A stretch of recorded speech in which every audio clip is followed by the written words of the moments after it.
ఏడాది పాలన పూర్తి అయిపోయింది.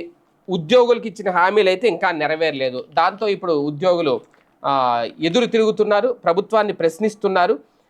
పీఆర్సీ విషయంలో బకాయిలు చెల్లించేటప్పుడు, పీఆర్సీ ఇచ్చేదెప్పుడు అంటూ ఉద్యోగులకు బకాయిలు చెల్లించాల్సిన అనంతరం పీఆర్సీ గురించి ఆలోచిస్తామని రాష్ట్ర ప్రభుత్వ ఉన్నతాధికారులు చెబుతున్నారు. అసలు బకాయిలు ఎప్పటికి చెల్లిస్తారు, పీఆర్సీ ఎప్పటికి అమలు చేస్తారు అని ఉద్యోగులు ఆందోళనకు గురవుతున్నారు. ఏపీ జేఏసీ అమరావతి రాష్ట్ర అధ్యక్షుడు బొప్పరాజు వెంకటేశ్వర్లు ఈ విషయంలో ప్రశ్నించారు. కృష్ణా జిల్లా మచిలీపట్నంలో రెవెన్యూ కళ్యాణ మండపంలో వివిధ శాఖల ఉద్యోగులు, సంఘ నాయకులతో సమావేశమయ్యారు. ఈ నేపథ్యంలో మొత్తం ఉద్యోగుల బకాయిలు వేల కోట్ల రూపాయలు పెండింగ్లో ఉన్నాయన్నారు. బకాయిల కోసం ఉద్యోగులు ఏడాదిగా ఎదురు చూస్తున్నారన్నారు.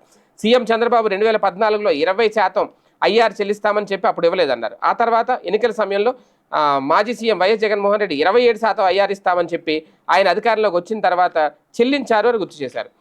కొత్త ప్రభుత్వం ఏర్పడి ఏడాది పూర్తయిన ఉద్యోగులకు సంబంధించి పే రివిజన్ కమిషన్ అంటే పీఆర్సీ నియమించకపోవడం బాధాకరం అన్నారు. ఉద్యోగులకు బకాయిలు చెల్లిస్తూనే తక్షణమే పీఆర్సీ నియమించాలని డిమాండ్ చేశారు. ప్రభుత్వ శాఖల్లో పర్మనెంట్ ఉద్యోగులు తగ్గిపోతూ అవుట్సోర్సింగ్ ఉద్యోగులు పెరుగుతున్నారని, వారికి ఉద్యోగ భద్రత కల్పించాల్సిన అవసరం ఉంది అన్నారు. మెప్మా సెర్పుల్లో ఎక్కువగా అవుట్సోర్సింగ్ ఉద్యోగులు ఉన్నారని, వారికి హెచ్ఆర్ పాలసీని అమలు చేయాలని డిమాండ్ చేశారు.